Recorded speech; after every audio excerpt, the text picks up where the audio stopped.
Me llamo Vittorio Castellano y tengo 78 años. Durante más de 5 décadas, construí un imperio que comenzó con una pequeña oficina mecánica en Turín y terminó con 23 concesionarios de automóviles distribuidos por toda la Lombardía. La revista Forbes Italia estimó mi fortuna personal en 47 millones de euros. Nunca fui modesto al respecto. No me enorgullecía el dinero en sí, sino lo que representaba: disciplina, visión, trabajo brutal, sacrificio.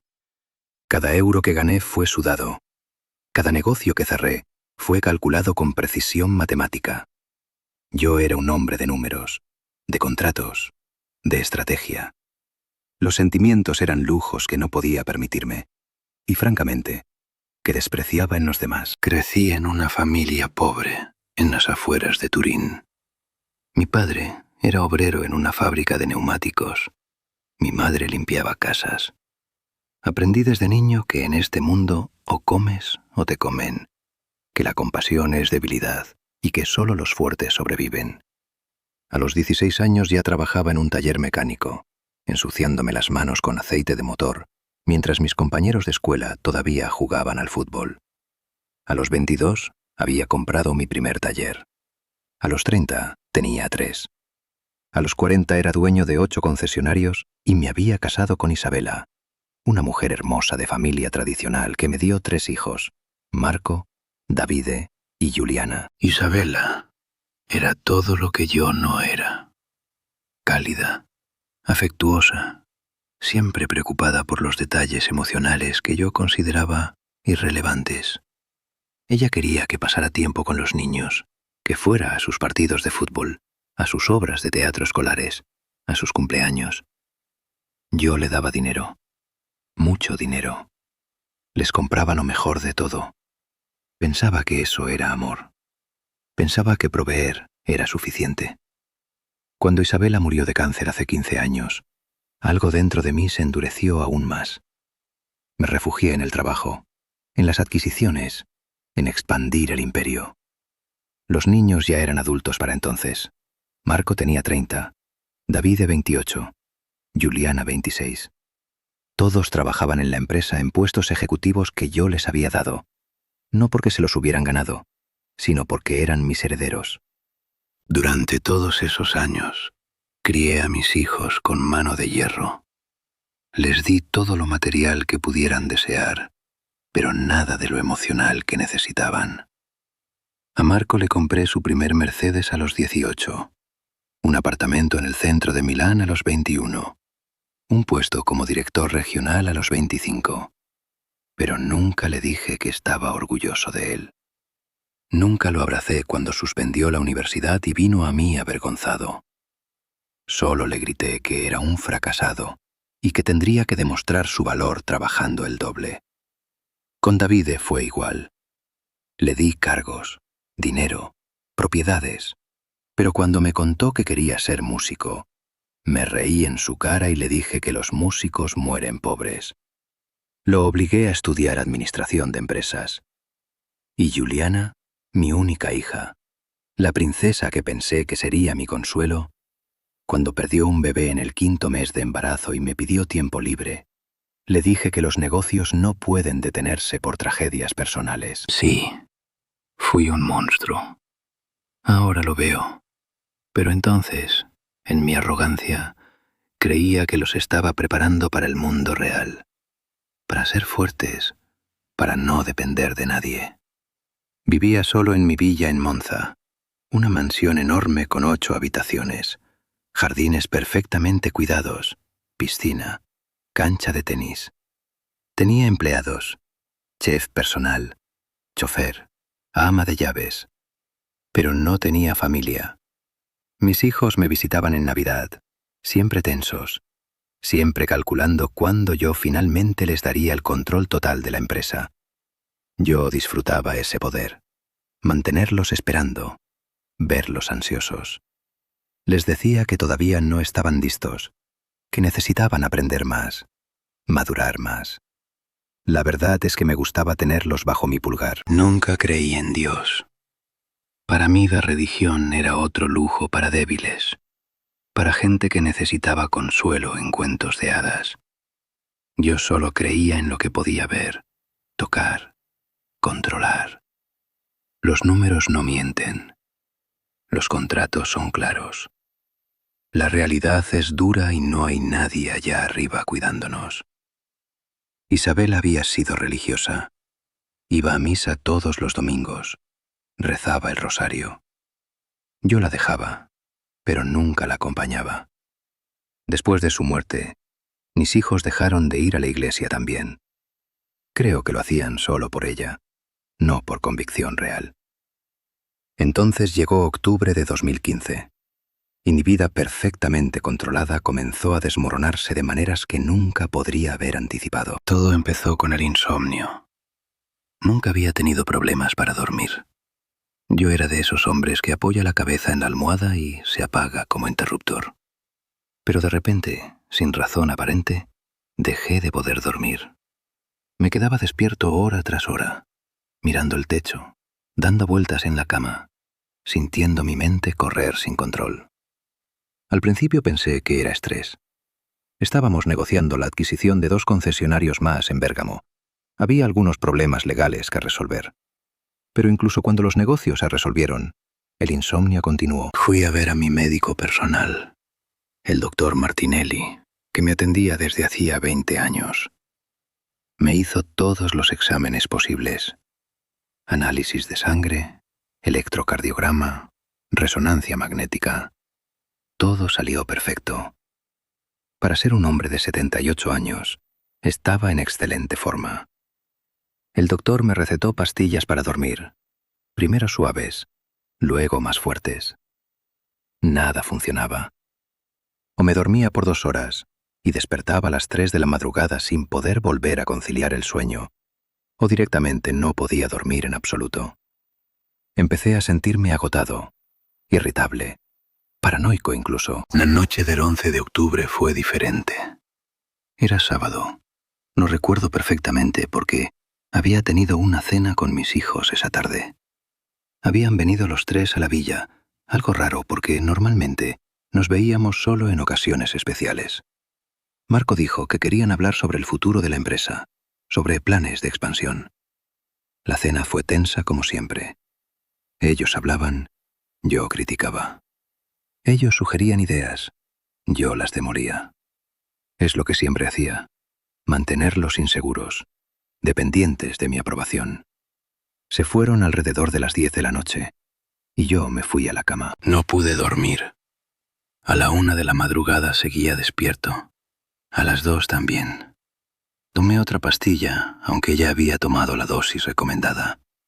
A las 3:17 de la madrugada, según el reloj digital en mi mesa de noche, entré en ese estado extraño entre el sueño y la vigilia. Ustedes saben de lo que hablo. Ese momento limítrofe donde no estás seguro si estás despierto o durmiendo, donde la realidad y los sueños se mezclan de manera confusa. Oye, antes de seguir con lo que pasó esa noche, tengo mucha curiosidad. ¿Desde dónde me estás viendo? Déjame tu ciudad o país en los comentarios. Me encanta saber hasta dónde llegan estas historias. Y si este relato te está aportando algo, por favor, dale al botón de suscribirse. Me ayuda muchísimo a seguir compartiendo estas experiencias con todas ustedes. En ese estado de semiconsciencia, vi algo que cambiaría mi vida para siempre. Había alguien sentado en la poltrona junto a mi ventana. Un adolescente, quizás de 15 o 16 años. Llevaba ropa simple, un suéter con capucha de color azul oscuro, jeans desgastados, zapatillas deportivas viejas. Lo más notable era que tenía un rosario en las manos y me miraba con una expresión que no puedo describir fácilmente. No era juicio, no era lástima. Era algo como tristeza mezclada con determinación. Mi primera reacción fue de alarma. Intenté gritar, llamar a seguridad, pero descubrí que mi voz no salía. Mi cuerpo se sentía pesado, como si estuviera paralizado. El chico levantó una mano en gesto tranquilizador y habló con voz suave pero clara. Me dijo su nombre, Carlo Acutis, y que había venido a avisarme de algo. Dijo que al día siguiente por la noche, mis 3 hijos iban a reunirse en el despacho de un abogado en Milán, un tal doctor Bernardi. No era una reunión sobre expansión de negocios como me habían dicho. Era una reunión final para decidir cómo acelerar mi partida de este mundo. Sentí como si me hubieran echado agua helada por la espalda. Mi mente intentaba procesar lo que estaba escuchando, pero se negaba a aceptarlo. El chico continuó hablando, con esa misma calma terrible. Dijo que mis hijos habían contratado a alguien para que mi muerte pareciera un accidente. Las escaleras de mármol de mi villa, esas que yo bajaba y subía descalzo todas las noches cuando no podía dormir, serían el escenario. Un producto químico imperceptible en los escalones, una caída fatal, liberación de la herencia sin sospechas. Al día siguiente iban a firmar los últimos detalles del plan. Intenté hablar de nuevo, preguntar quién era realmente, cómo había entrado en mi casa, si esto era una pesadilla o una alucinación provocada por las pastillas. Pero él siguió hablando como si tuviera tiempo limitado. Me dijo que yo había criado a mis hijos para amar el dinero, no a mí. Que ahora ellos simplemente querían lo que yo les había enseñado que importaba, el imperio empresarial. Pero también dijo que todavía había tiempo, que había pruebas que yo podría obtener, y que había una elección que hacer. Entonces desperté de golpe, empapado en sudor, mi corazón latiendo tan fuerte que sentía que iba a salirse de mi pecho. La máquina de presión arterial que tenía junto a mi cama estaba pitando con una alarma porque mi presión había subido peligrosamente. Me senté en la cama, respirando con dificultad, mirando la poltrona junto a la ventana. Estaba vacía. Por supuesto que estaba vacía. Miré el reloj. 3:42 de la madrugada. Me levanté, fui al baño, me eché agua fría en la cara, me miré en el espejo. Un viejo con el pelo blanco despeinado, ojos inyectados en sangre, arrugas profundas. Me dije a mí mismo que había sido un sueño, una alucinación, producto del insomnio crónico y las medicinas, delirio senil, paranoia de viejo rico. Pero algo en mí no podía dejarlo ir. Esos ojos del muchacho, tan tristes pero tan firmes, seguían quemando en mi memoria. Y ese nombre que había mencionado, Doctor Bernardi. Volví a la cama pero no pude dormir el resto de la noche. Me quedé allí acostado, mirando el amanecer a través de las cortinas, sintiendo una mezcla extraña de miedo y algo más que no podía identificar. A las 7 de la mañana me levanté. Me duché. Me vestí con mi traje habitual. Le dije a mi chef que no quería desayuno, solo café negro, muy cargado. Me senté en mi oficina privada en la villa. Esa habitación llena de diplomas, premios, fotos de inauguraciones de concesionarios, y encendí mi computadora. Busqué en Google el nombre que el chico había mencionado. Dr. Luigi Bernardi, abogado en Milán. Existía. Especialista en derecho sucesorio, herencias, testamentos. Su oficina estaba en el centro de Milán, en una zona exclusiva. Sentí un escalofrío recorrer mi columna vertebral. Llamé a mi abogado personal, el doctor Fontana, con quien trabajaba desde hacía más de 30 años. Le pregunté casualmente si conocía a un tal doctor Bernardi. Hubo una pausa y luego me confirmó que sí, que Luigi Bernardi era muy conocido en el ámbito legal, especialmente en temas de sucesiones complejas y planificación de herencias para familias adineradas. Le pregunté por qué quería saber, pero le dije que era solo curiosidad, que había escuchado el nombre en algún lado. Después de colgar, me quedé sentado en mi silla de cuero por mucho tiempo, mirando por la ventana hacia los jardines perfectamente cuidados de mi propiedad. Mi mente racional me decía que esto era ridículo, que estaba dejando que un sueño influenciara mi realidad. Pero otra parte de mí, una parte más profunda que no quería admitir, susurraba que algo estaba terriblemente mal.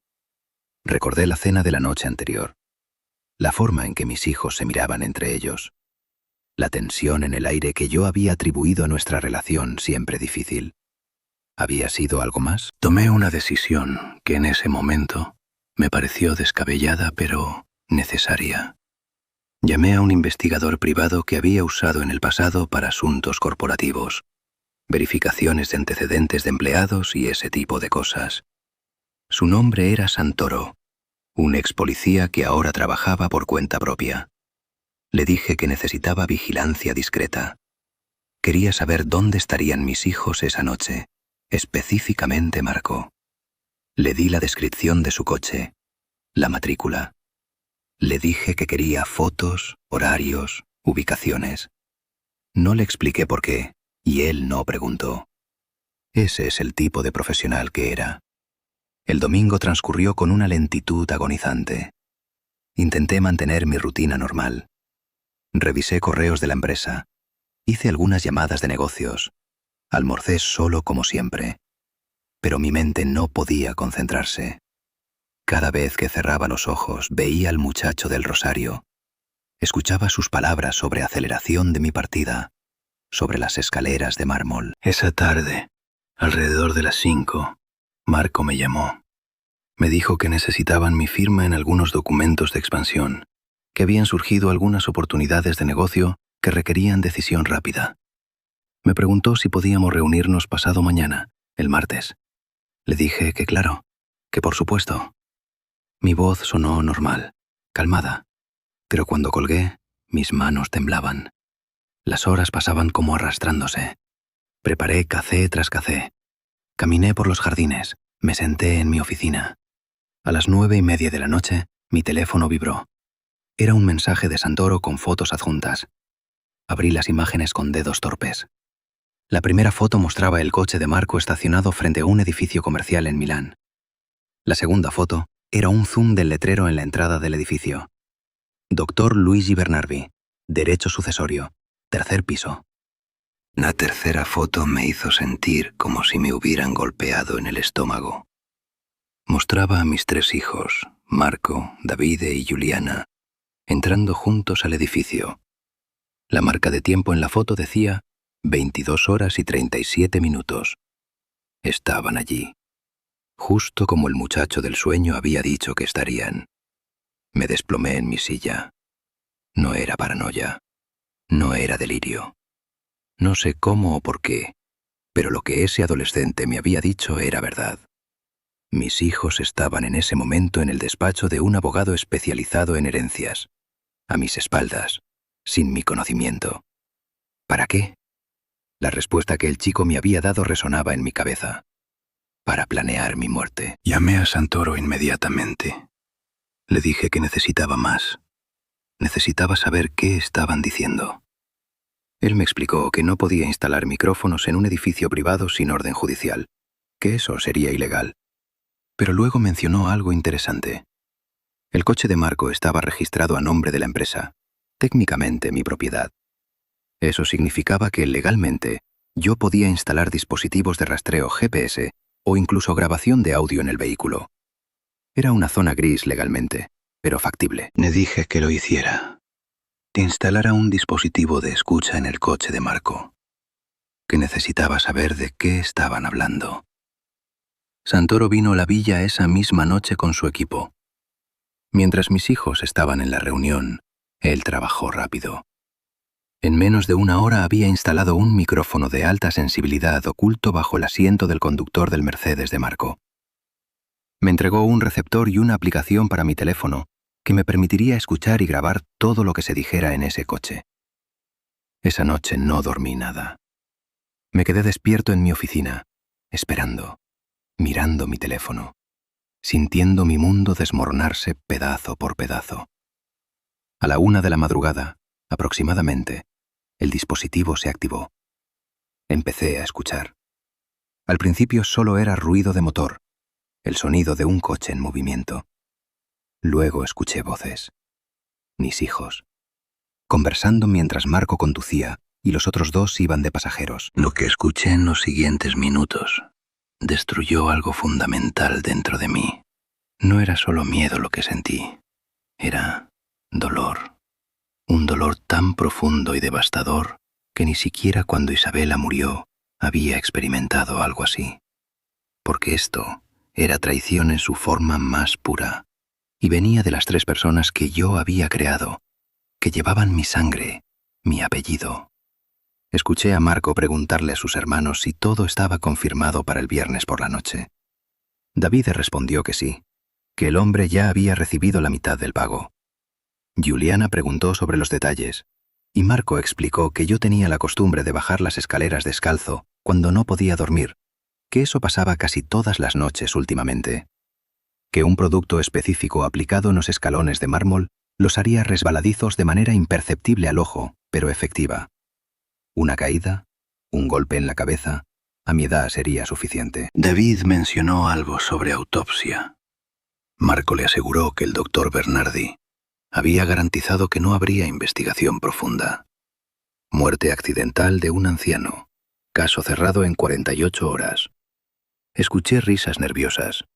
Luego la voz de Juliana, mi única hija, mi princesa, preguntando si yo iba a sufrir, si iba a ser rápido. Hubo un silencio y después Marco respondió con frialdad. Dijo que yo nunca me había importado si ellos sufrían, que cuando Juliana había perdido su bebé, y yo le había dicho que los negocios no podían detenerse por tragedias personales, que yo era una máquina, y que simplemente iban a pagarme para quedarse con lo que era suyo por derecho. Apagué la grabación. Me levanté de mi silla y vomité en el cesto de basura de mi oficina. Vomité hasta que no quedó nada en mi estómago, hasta que solo salían arcadas secas. Me quedé allí, arrodillado en el suelo de mi elegante oficina, temblando como un niño asustado. No era el miedo a morir lo que me destrozaba. A mi edad, la muerte no me asustaba particularmente.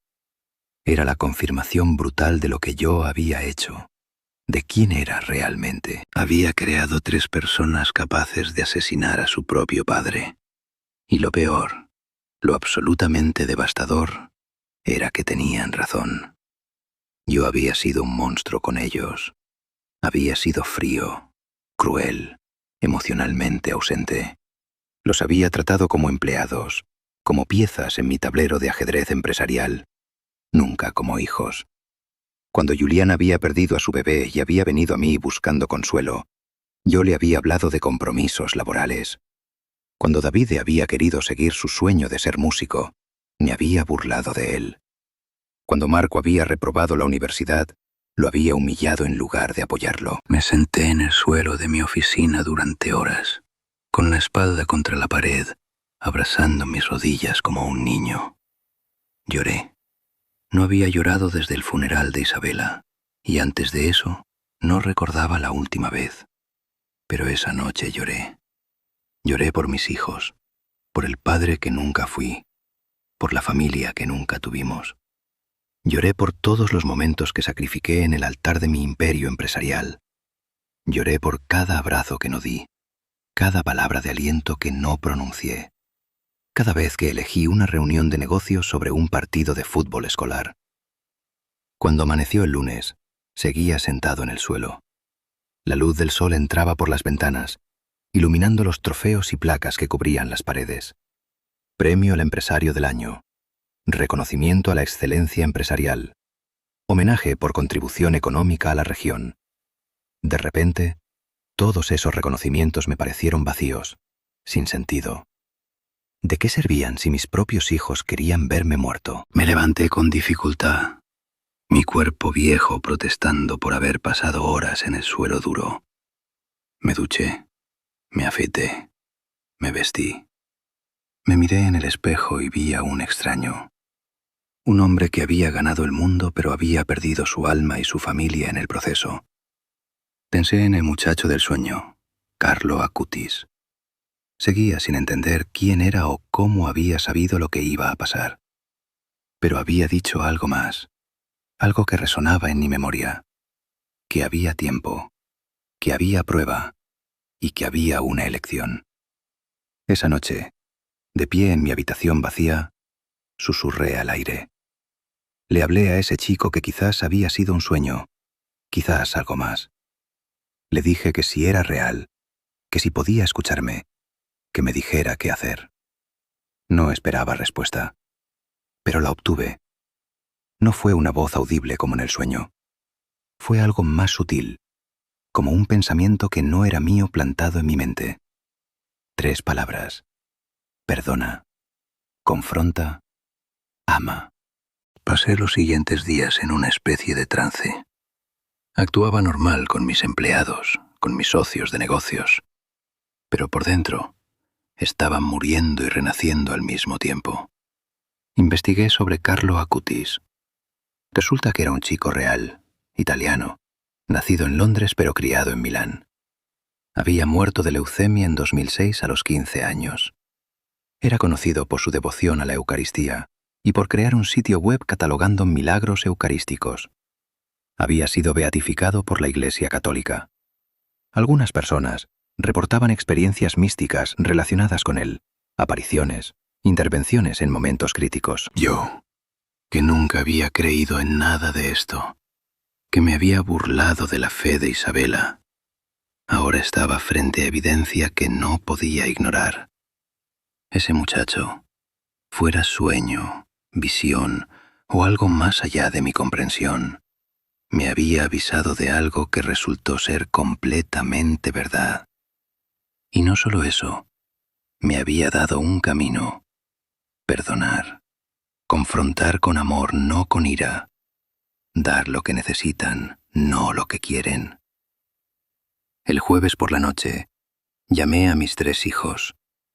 Les dije que necesitaba verlos urgentemente el viernes por la mañana en la villa, que era importante, que tenía que hablar con ellos sobre el futuro. Podía escuchar la tensión en sus voces. Marco preguntó si podía ser otro día.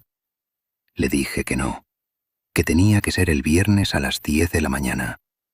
Insistí hasta que los 3 aceptaron. El viernes amaneció claro y frío. Era noviembre ya. Las hojas de los árboles en mi propiedad habían cambiado a colores dorados y rojos. Me levanté temprano, me vestí con cuidado, no con mi traje habitual de negocios, sino con ropa casual, suéter y pantalones cómodos. Desayuné por primera vez en semanas, tostadas con mermelada que Isabela solía hacer. Preparé la sala de estar en lugar de mi oficina. Quería que esto fuera personal, no corporativo. A las 10 en punto llegaron. Primero Marco, siempre puntual, en su Mercedes negro. Luego Davide, 5 minutos tarde como siempre. Finalmente Juliana en su BMW blanco. Los vi llegar desde la ventana de la sala. Se saludaron en el camino de entrada. Intercambiaron algunas palabras que no pude escuchar. Vi sus caras tensas, preocupadas, seguramente pensando que yo había descubierto algo, calculando cómo explicar su reunión con el doctor Bernardi. Entrar a verlos fue una de las cosas más difíciles que he hecho en mi vida.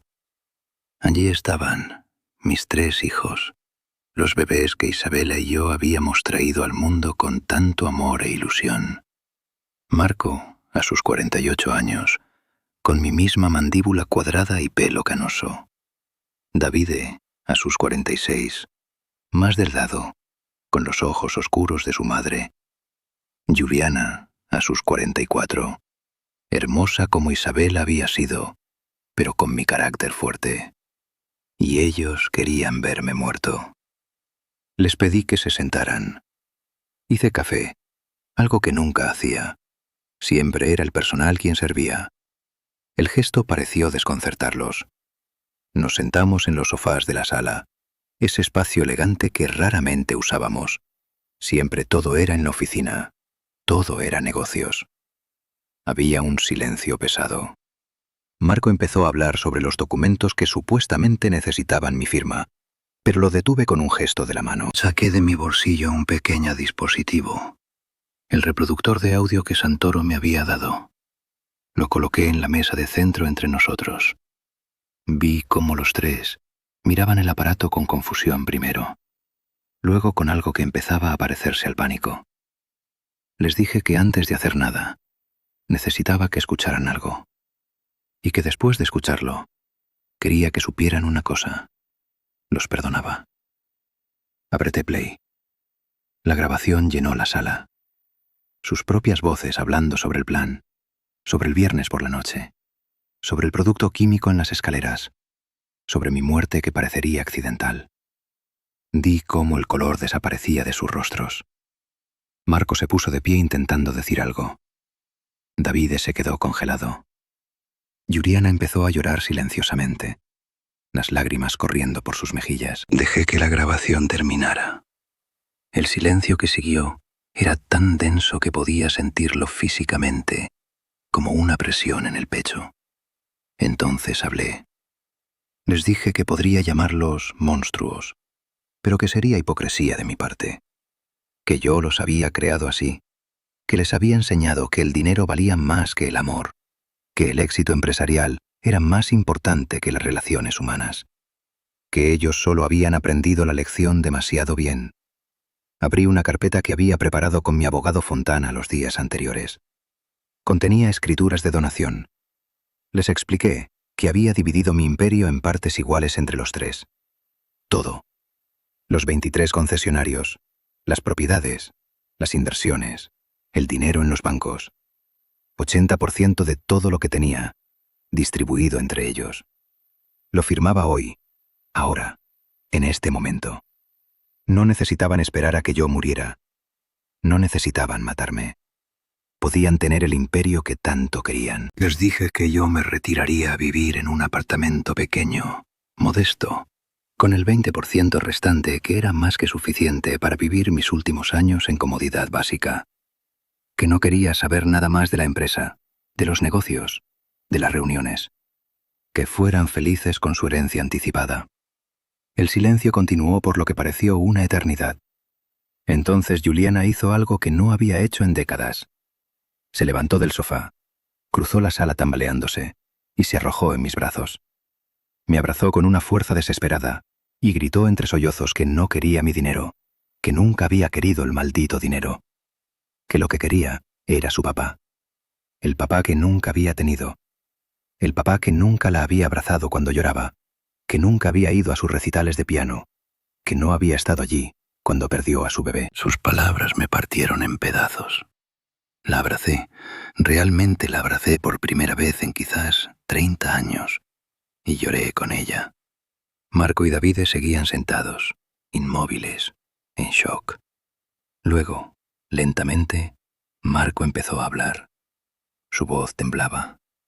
Dijo que tenía razón, que eran monstruos, pero que yo los había convertido en eso, que toda su vida habían buscado mi aprobación y nunca la habían recibido, que habían trabajado incansablemente en la empresa esperando escuchar alguna vez las palabras «Te estoy orgulloso de ti», pero que nunca llegaron, que el dinero se había convertido en sustituto del amor porque era lo único que yo les daba. David finalmente habló también.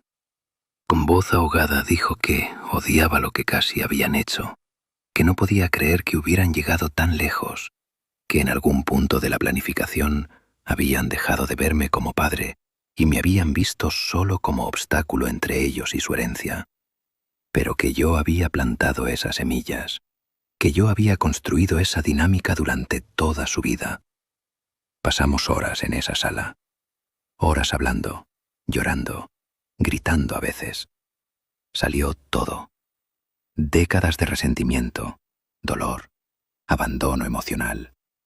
Marco habló de cómo cuando tenía 10 años había ganado un premio en la escuela por un proyecto de ciencias y había corrido a casa emocionado para mostrármelo.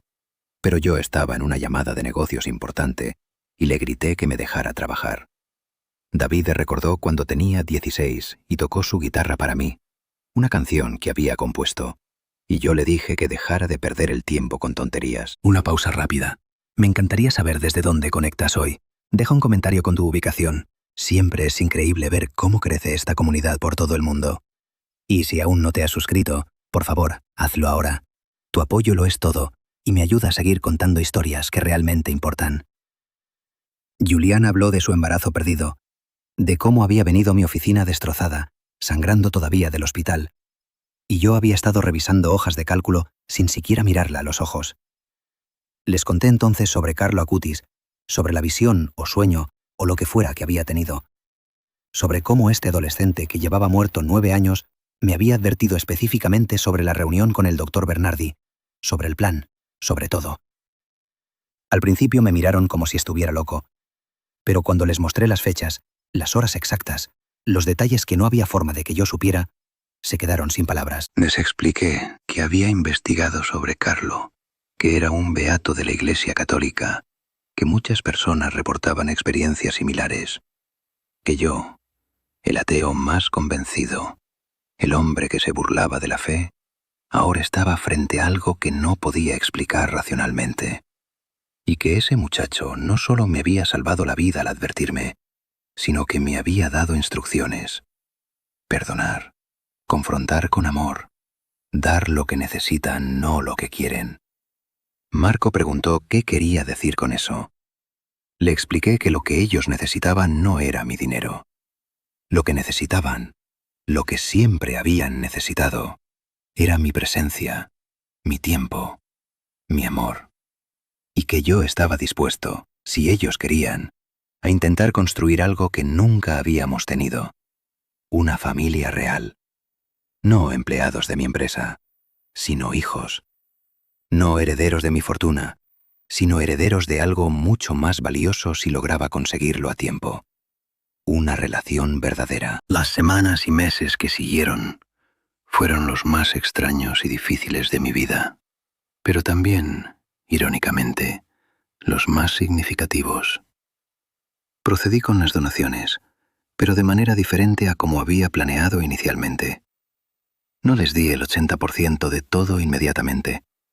En su lugar, trabajé con el Dr. Fontana y un equipo de psicólogos especializados en terapia familiar para estructurar un proceso gradual. Marco y Davide se quedaron con la administración de la empresa, pero bajo supervisión de un directorio independiente. Juliana decidió algo que me sorprendió. Vendió su parte y usó el dinero para abrir una fundación que ayudaba a mujeres que habían sufrido pérdidas de embarazo. Dijo que quería convertir su dolor en algo que ayudara a otros, que no quería que el dinero de la familia estuviera asociado solo con frialdad y negocios. Yo me mudé efectivamente a un apartamento más pequeño en Milán, no tan drástico como había dicho inicialmente, pero definitivamente mucho más modesto que la villa. Vendí la mansión de Monza con todos sus jardines y empleados. El dinero fue a un fondo fiduciario para mis futuros nietos y obras de caridad. Pero lo más importante fue que empezamos terapia familiar. Los 4 juntos, con una psicóloga especializada en trauma y reconciliación. Las primeras sesiones fueron brutales. Gritamos, lloramos, nos dijimos verdades horribles que habían estado enterradas por décadas. La terapeuta nos ayudó a entender los patrones que yo había establecido, cómo mi propia infancia en pobreza me había convertido en alguien que confundía provisión material con amor. Lentamente, muy lentamente, empezamos a reconstruir. Establecimos una rutina de cenas semanales, solo los 4, sin empleados, sin agendas de negocios. Al principio eran incómodas, forzadas, pero con el tiempo se volvieron más naturales. Aprendí a preguntar sobre sus vidas, no sobre las cifras de ventas. Aprendí a escuchar sin juzgar, a ofrecer apoyo sin condiciones. Marco me contó sobre sus problemas matrimoniales, que llevaba arrastrando años. Su esposa amenazaba con divorciarse porque él repetía conmigo los mismos patrones. Trabajaba obsesivamente y descuidaba a sus 2 hijos.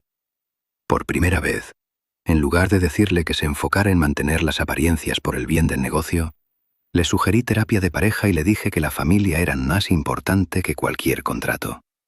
Davide, a sus 46 años, finalmente me confió su sueño frustrado de música. Todavía tenía una guitarra en su apartamento que no había tocado en años. Le pregunté si me tocaría algo. Con lágrimas en los ojos, sacó la guitarra y tocó la misma canción que había compuesto 30 años atrás, cuando tenía 16. Era hermosa. Le dije que era hermosa. Le dije que lamentaba verlo ridiculizado, que ojalá pudiera devolver el tiempo y haber sido el padre que aplaudiera su talento, en lugar de aplastarlo. Juliana y yo Tuvimos las conversaciones más difíciles.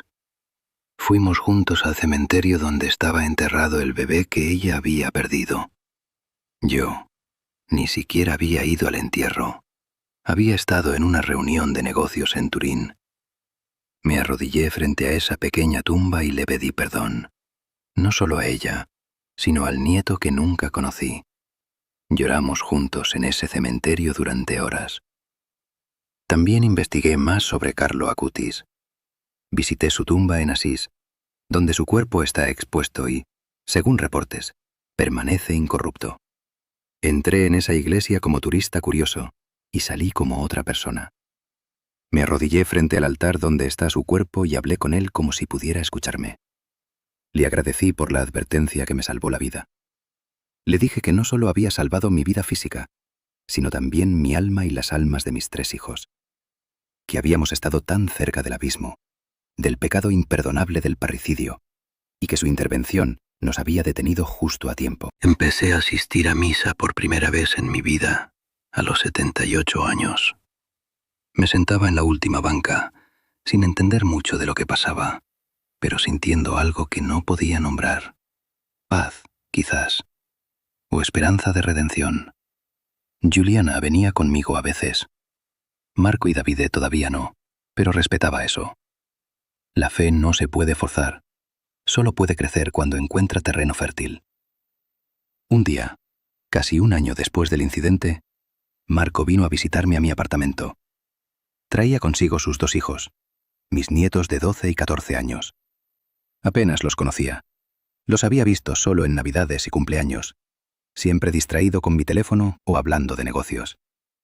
Marco me dijo que sus hijos querían conocer a su abuelo de verdad, no al extraño importante que aparecía ocasionalmente con regalos caros, pero nunca con tiempo. Pasamos la tarde juntos. Les enseñé a jugar ajedrez. Les conté historias de cuando su padre era niño.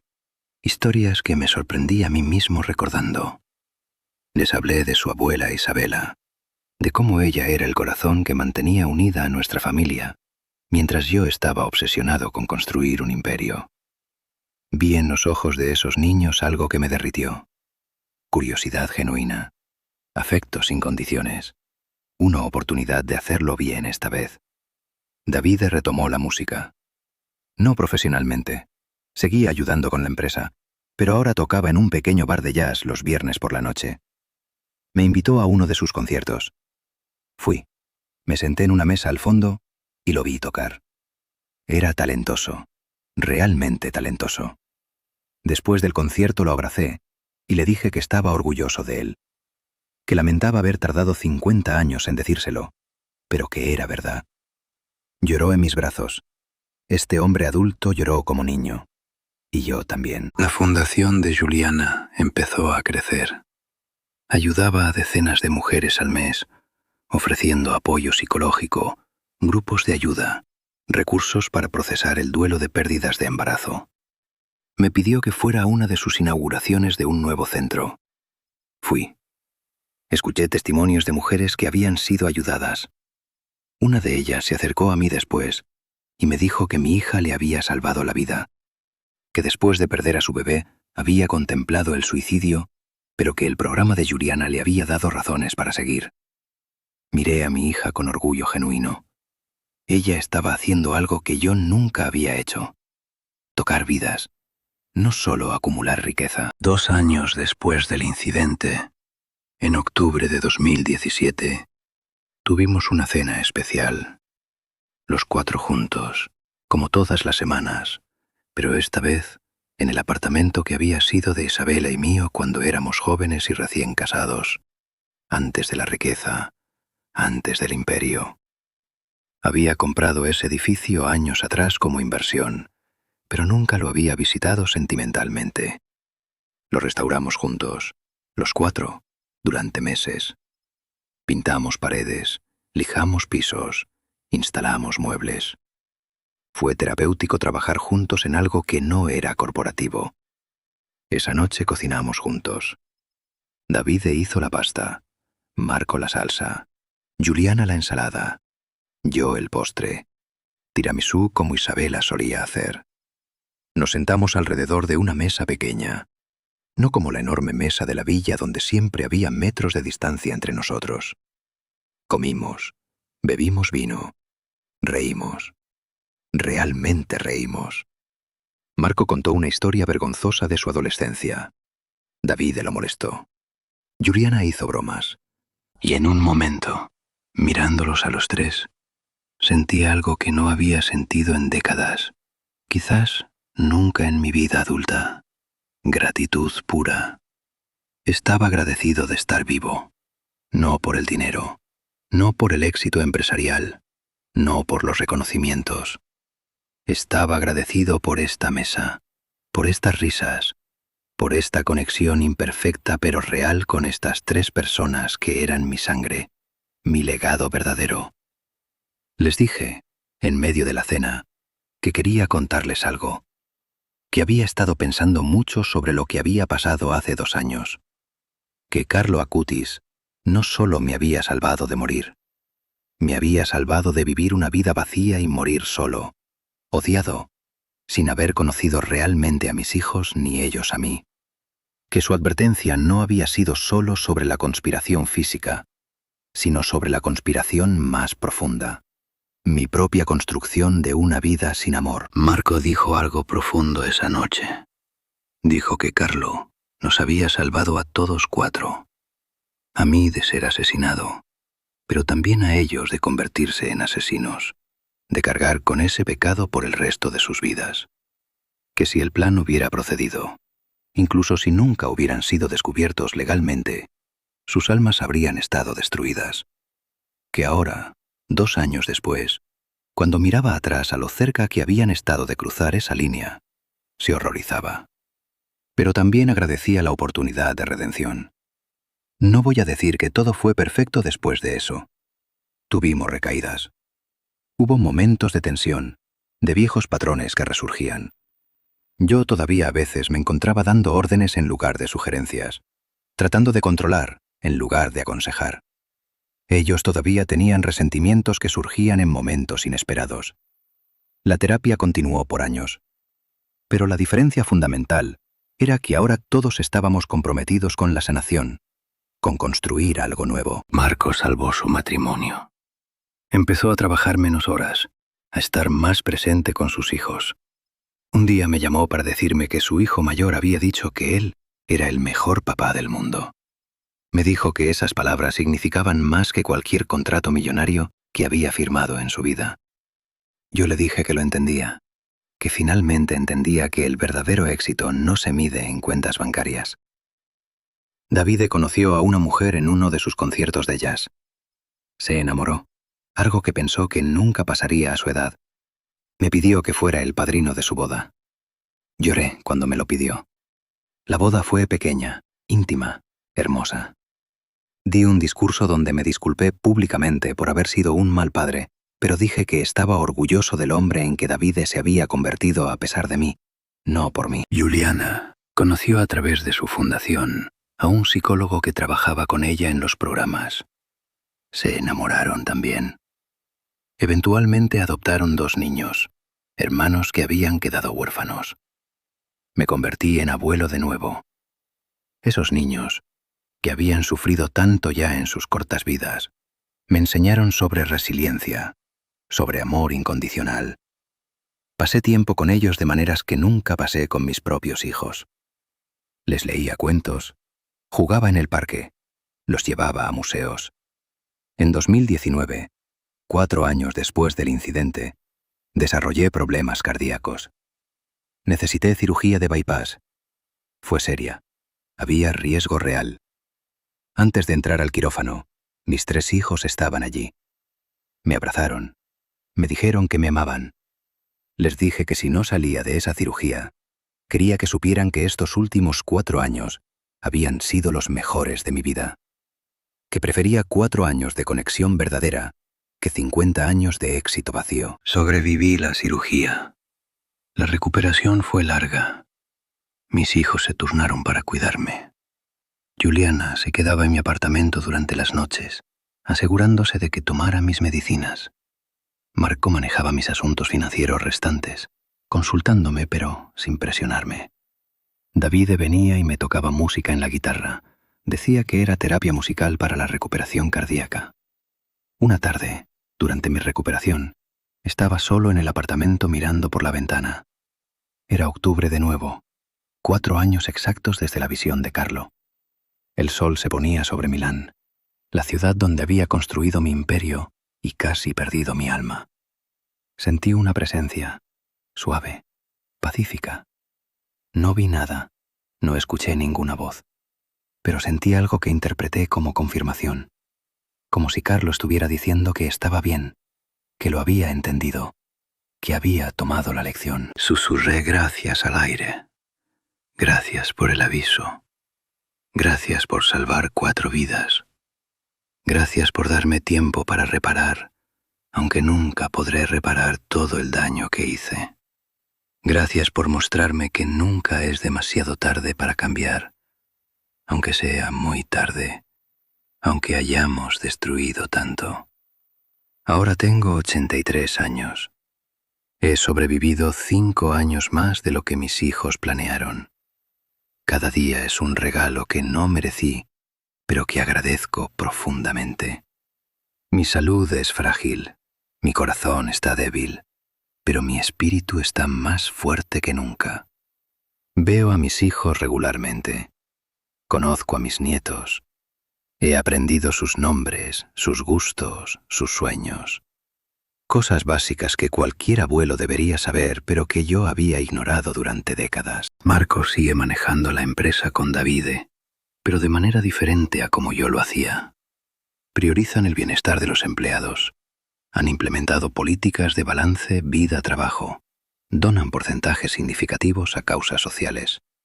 La empresa es menos rentable que en mis tiempos, pero es más humana, y están orgullosos de eso. Giuliana está planeando expandir su fundación a otras ciudades de Italia.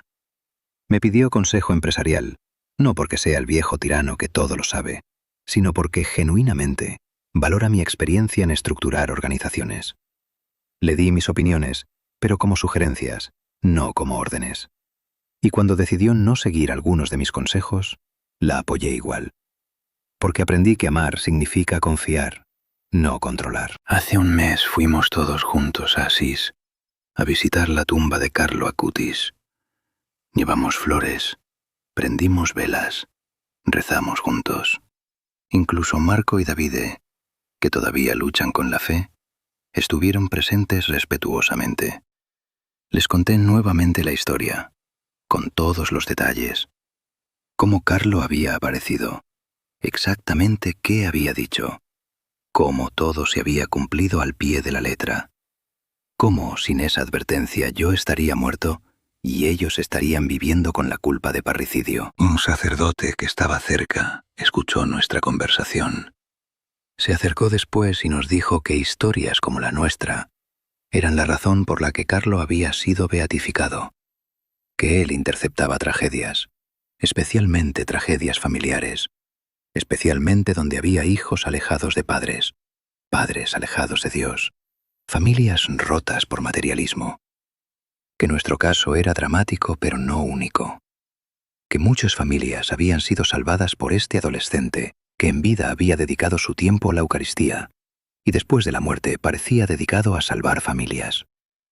Si estás escuchando mi historia ahora, quiero decirte algo directamente. Si eres empresario, padre ausente, persona que confunde éxito con amor, por favor no cometas mis errores.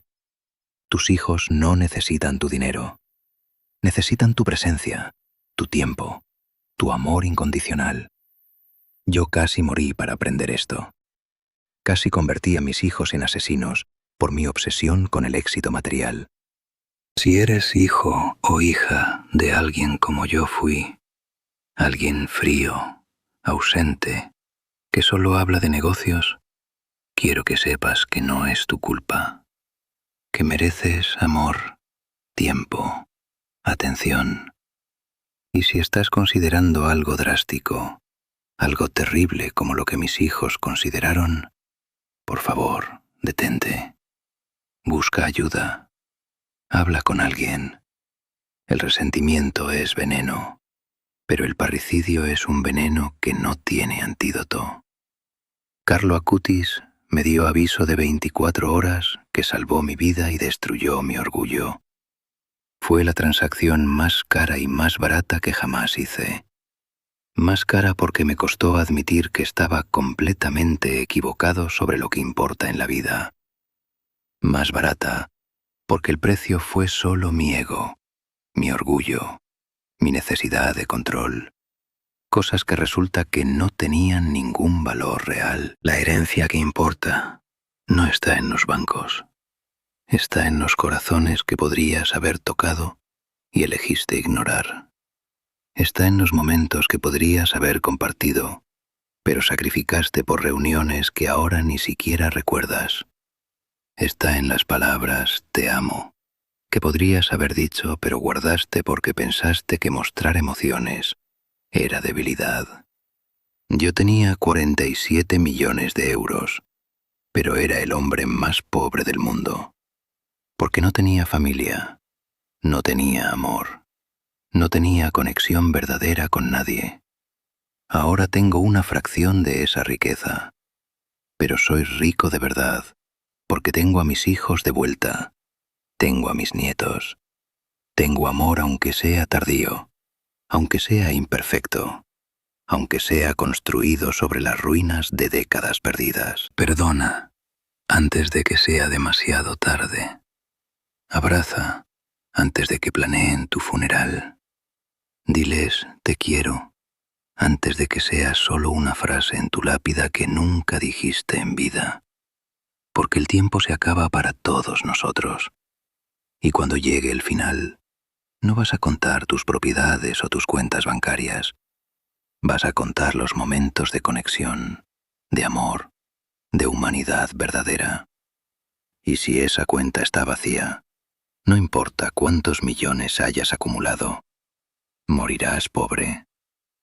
Carlo Acutis, este adolescente que murió hace casi 20 años, que fue beatificado por su vida simple de fe profunda, que amaba a Jesús en la Eucaristía más que cualquier cosa material, me enseñó en una sola noche lo que yo no había aprendido en 78 años, que lo único que llevamos de este mundo es el amor que dimos y el amor que recibimos. Todo lo demás es ilusión, es polvo, es vacío. Te dejo con esta pregunta, la misma que me hago cada mañana cuando despierto, agradecido de estar vivo un día más. ¿Qué estás construyendo realmente? ¿Un imperio que te sobrevivirá en logos y edificios? ¿O un legado de amor que vivirá en los corazones de las personas que tocaste? Porque solo uno de esos legados importa al final. Y yo casi aprendí esa lección demasiado tarde. Tú todavía tienes tiempo. Úsalo sabiamente.